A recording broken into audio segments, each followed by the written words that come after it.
Ada sejuta cara untuk menghasilkan $1 juta dan inilah cara Peter Thiel melakukannya. Sebagai salah satu pendiri PayPal dan investor awal Facebook, Thiel tidak hanya menyaksikan tetapi juga berpartisipasi aktif dalam membentuk lanskap teknologi dan perusahaan rintisan. Melalui buku terlarisnya, Zero to One, ia membagikan perspektif unik dan wawasan berharga tentang membangun perusahaan yang sukses dan menciptakan nilai di pasar yang terus berubah. Jadi, mari kita lihat apa yang dapat Anda pelajari darinya. Selamat datang di Alux. Pertama, Peter Thiel sangat menyukai pemikiran yang bertentangan.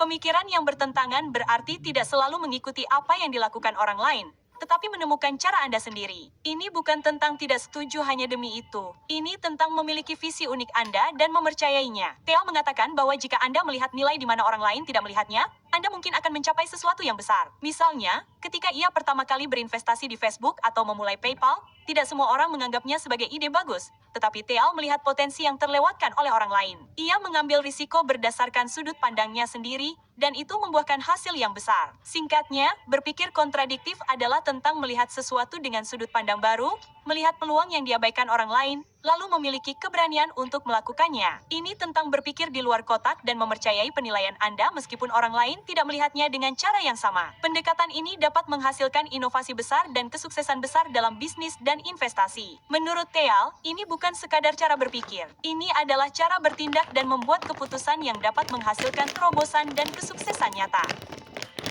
Fokus pada monopoli.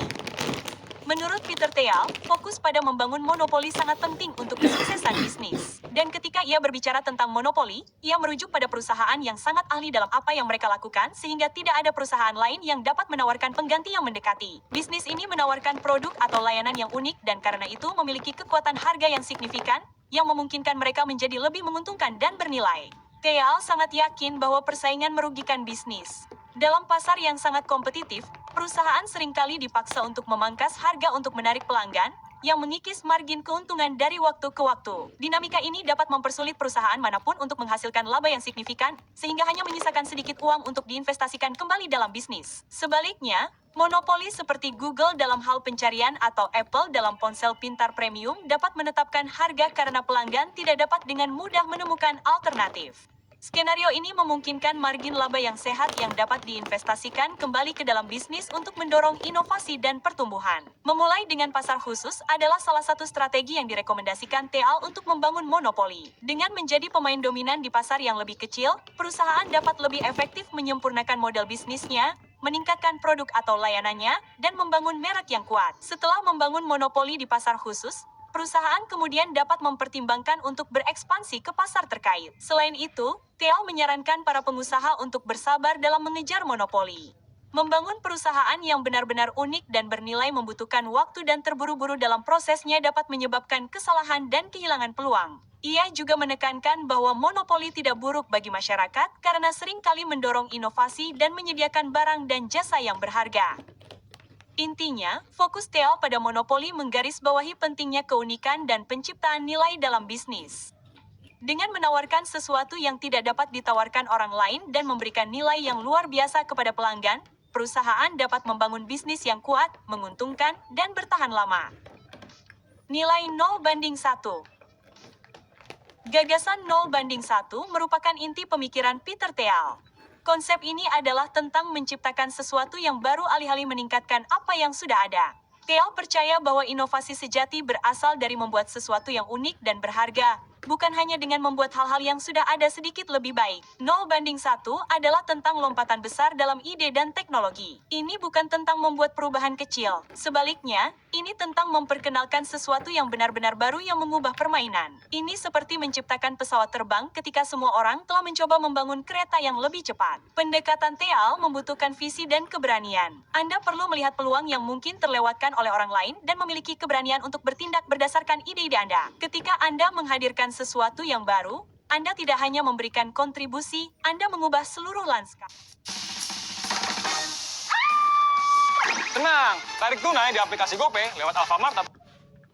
Jika Anda menghadirkan sesuatu yang baru, Anda tidak hanya memberikan kontribusi, Anda mengubah seluruh lanskap. Menciptakan satu dari nol berarti Anda tidak mengikuti orang banyak. Anda menetapkan standar baru dan Anda memimpin jalan.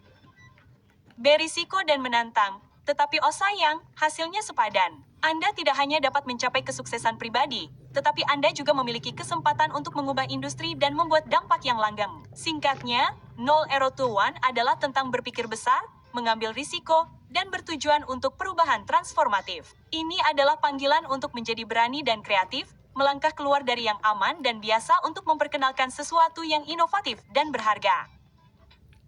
Penjualan sama pentingnya dengan produk. Peter Thiel menegaskan bahwa memiliki produk yang fantastis saja tidak cukup, mampu menjualnya sama pentingnya. Sementara banyak pengusaha dan insinyur teknologi mungkin meremehkan pentingnya penjualan, Thiel menggarisbawahi bahwa produk hebat yang tidak dibeli siapapun pada akhirnya tidak ada nilainya. Penjualan, dalam perspektif Thiel, bukan tentang mempromosikan suatu produk, tetapi lebih tentang mengomunikasikan nilainya secara efektif. Ini tentang membantu calon pelanggan memahami bagaimana produk tersebut memenuhi kebutuhan mereka atau memecahkan masalah yang mereka miliki. Pada hakikat, strategi penjualan yang efektif membuat nilai suatu produk menjadi jelas dengan sendirinya, mendorong pelanggan untuk melakukan pembelian bukan karena mereka terbujuk, tetapi karena mereka melihat nilai yang melekat. Lebih jauh lagi, Thiel menekankan pentingnya distribusi dalam proses penjualan. Ini bukan hanya tentang menjual, ini juga tentang mengirimkan produk kepada pelanggan dengan cara yang paling efisien dan mudah diakses. Produk yang cemerlang tetapi tidak dapat diakses tidak akan menemukan pembeli. Itulah sebabnya pengusaha perlu berpikir kritis tentang bagaimana mereka akan membawa produk mereka ke tangan konsumen. Namun, penting untuk tidak melihat penjualan sebagai elemen yang berdiri sendiri. Thiel menyarankan bahwa penjualan harus diintegrasikan ke dalam produk itu sendiri. Produk tidak hanya harus mudah digunakan, tetapi juga harus mudah dipahami, sehingga mengurangi hambatan dalam proses penjualan.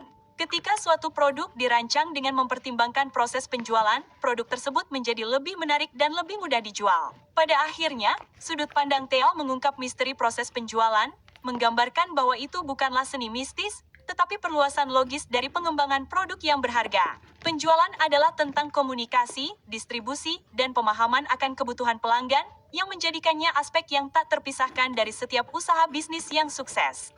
Ia mendesak para pengusaha untuk memberikan perhatian yang layak kepada penjualan, memastikan bahwa produk yang telah mereka kembangkan dengan susah payah benar-benar menjangkau dan memberikan manfaat bagi pelanggan yang dituju. Optimisme yang pasti. Nah, optimisme yang pasti adalah sebuah konsep yang disoroti oleh Peter Thiel yang berkisar pada memiliki visi yang jelas tentang masa depan dan secara aktif berupaya untuk mencapainya. Menurut Thiel, optimisme yang pasti adalah individu yang memiliki rencana yang matang dan mereka memiliki kepercayaan diri serta komitmen yang dibutuhkan untuk mencapai tujuan mereka. Dalam pandangan Thiel, masyarakat kita seringkali dapat terombang-ambing antara optimisme yang ekstrim dan pesimisme yang melemahkan, yang keduanya dapat berbahaya. Sementara optimisme yang membabi buta dapat menyebabkan ketidaksiapan dan kegagalan karena kurangnya perencanaan. Pesimisme yang meluas dapat menghambat inovasi dan inisiatif. Namun, optimisme yang pasti menciptakan keseimbangan, menyediakan peta jalan untuk kemajuan yang konstruktif dan berkelanjutan. Filosofi ini mencakup lebih dari sekadar berharap yang terbaik. Ini tentang perencanaan dan pelaksanaan yang cermat. Orang yang optimis sejati mengakui adanya tantangan dan rintangan, tetapi tidak patah semangat karenanya. Sebaliknya, mereka dengan cermat merancang strategi untuk mengatasi rintangan ini, terus berupaya mencapai masa depan yang mereka impikan. Mereka percaya bahwa dengan ketekunan dan perencanaan yang cermat, masa depan yang lebih baik bukan hanya mungkin, tetapi juga pasti.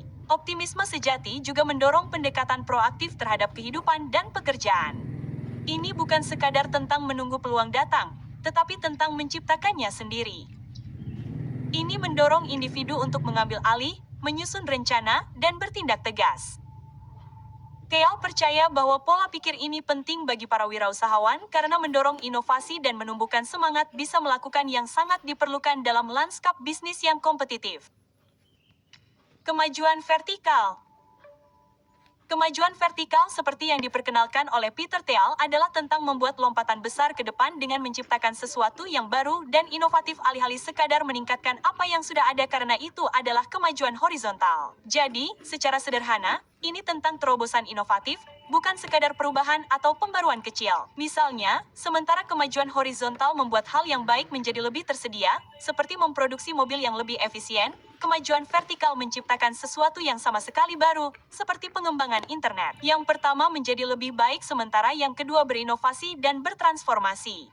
Jadi mengapa ini penting bagi para wirausahawan? Karena kemajuan vertikal membuka kemungkinan dan pasar baru. Memang berisiko, karena ini adalah wilayah yang belum dipetakan, tetapi imbalannya bisa sangat besar. Ini bukan tentang bermain aman di sini, ini tentang menjadi berani, melihat potensi untuk sesuatu yang besar, dan melakukannya. Namun, ini benar-benar membutuhkan visi dan banyak keberanian. Anda tidak bisa hanya mengikuti orang banyak di sini. Anda harus melihat apa yang tidak dilihat orang lain dan bersedia mengambil risiko ketika mereka tidak melihatnya. Kemajuan semacam ini adalah tentang melihat kesenjangan dan peluang dan kemudian memiliki keberanian untuk mencoba melakukan sesuatu yang baru. Jadi singkatnya, kemajuan vertikal adalah tentang berpikir lebih besar dan bertujuan lebih tinggi, berani menciptakan sesuatu yang benar-benar baru dan transformatif. Bagi mereka yang ingin membuat dampak nyata dan bahkan mungkin mengubah dunia, mengadopsi pendekatan mencari dan mendorong kemajuan vertikal ini sangatlah penting. Teal mendorong para calon wirausahawan untuk tidak hanya berkembang, tetapi juga berinovasi, dengan tujuan untuk mencapai kesuksesan transformatif dan penciptaan nilai. Prioritaskan pembelajaran daripada uang. Peter Thiel menyarankan untuk memprioritaskan pembelajaran daripada menghasilkan uang, terutama di awal karir Anda. Mengapa? Karena pengetahuan dan keterampilan yang Anda peroleh di awal karir menjadi fondasi bagi kesuksesan Anda di masa mendatang. Jadi, katakanlah Anda mendapat 2 tawaran pekerjaan, yang satu bergaji lebih tinggi, tetapi yang lain memungkinkan Anda untuk belajar dan berkembang jauh lebih banyak daripada yang pertama. Jadi, Thiel menyarankan untuk memilih yang kedua.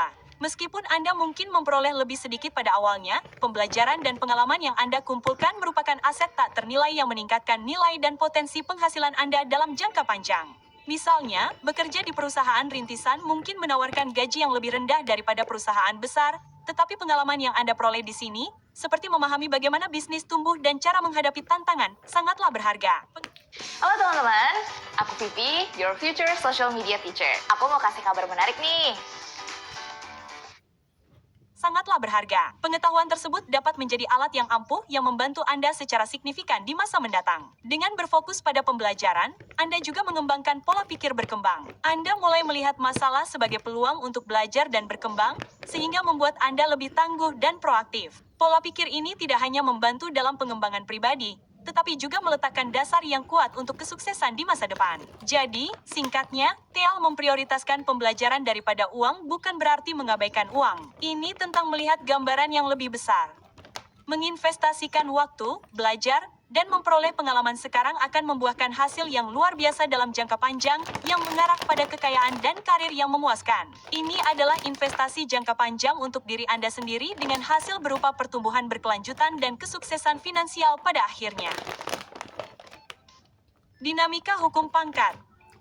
Peter Thiel sering berbicara tentang dinamika hukum pangkat, sebuah konsep yang mungkin terdengar rumit, tetapi cukup mudah dipahami ketika dijabarkan. Pada dasarnya, dalam serangkaian variabel atau peluang, sangat sedikit yang akan memiliki dampak paling signifikan atau menghasilkan imbalan tertinggi. Dalam istilah yang lebih sederhana, tidak semua upaya atau investasi diciptakan sama. Beberapa jauh lebih berharga daripada yang lain. Misalnya, bayangkan Anda seorang investor dengan saham di beberapa perusahaan. Jadi, menurut dinamika hukum pangkat, satu investasi tunggal dapat menghasilkan lebih banyak nilai daripada gabungan semua investasi lainnya. Konsep ini mendorong orang untuk memfokuskan energi dan sumber daya mereka di tempat yang dapat membuat perbedaan terbesar daripada menyebarkan diri mereka terlalu banyak di banyak area.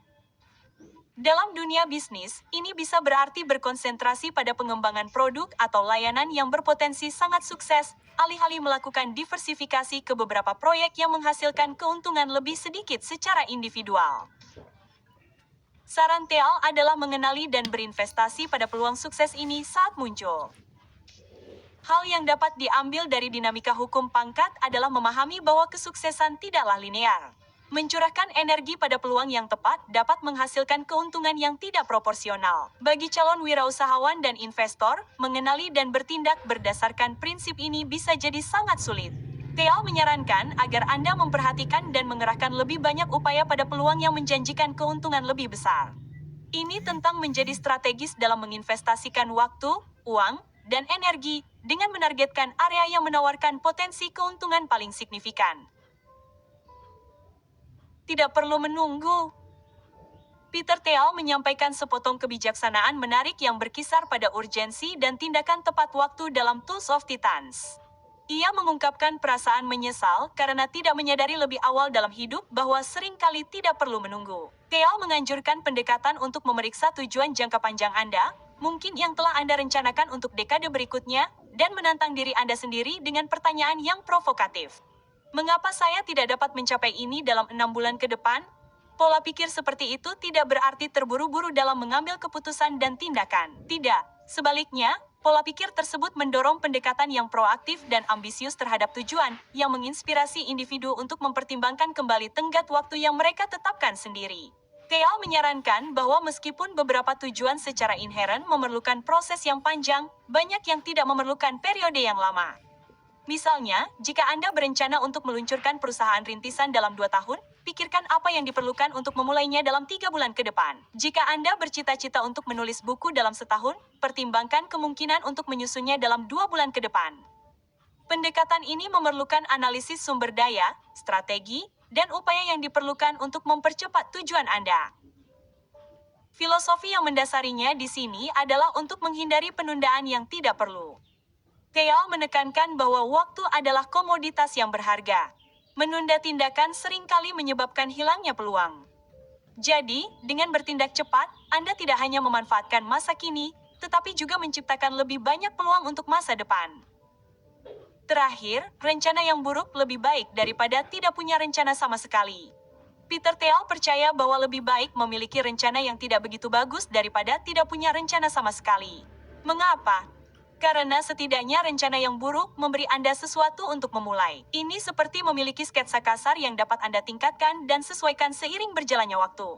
Bayangkan Anda ingin memulai bisnis. Jika Anda menunggu hingga memiliki rencana yang sempurna, Anda mungkin akan menunggu selamanya, kawan. Namun, jika Anda memulai dengan rencana dasar, Anda dapat memulai petualangan bisnis Anda, belajar darinya, dan memperbaikinya seiring berjalannya waktu. Karena rencana yang sederhana pun memberikan arahan. Rencana tersebut membantu Anda menuju tujuan, bertindak seperti rambu yang menunjukkan jalan. Dengan rencana yang sudah ada, bahkan yang cacat, Anda tidak akan merasa tersesat. Rencana tersebut akan membantu Anda tetap fokus dan termotivasi, sehingga memberi Anda rasa kendali. Singkatnya, Theo mendorong Anda untuk mengambil tindakan. Jangan takut memulai dengan rencana yang tidak sempurna. Mulailah, bergerak, dan ambil tindakan. Anda dapat belajar dan berkembang seiring berjalannya waktu. Ingatlah, melakukan sesuatu lebih baik daripada tidak melakukan apapun. Dan rencana yang buruk hanyalah titik awal yang dapat Anda tingkatkan seiring waktu. Nah, seperti yang Anda lihat, Peter Thiel memiliki pendekatan yang lebih tegas, di mana ia percaya bahwa cara untuk sukses adalah dengan berkomitmen melakukan sesuatu yang hebat, baru, dan benar-benar bermanfaat bagi masyarakat. Kami harap Anda mempelajari sesuatu yang berharga di sini hari ini. Aluksa, pastikan untuk menonton seri lainnya di sini atau dengan mengeklik tautan di deskripsi. Sampai jumpa di lain waktu. Jaga diri, temanku.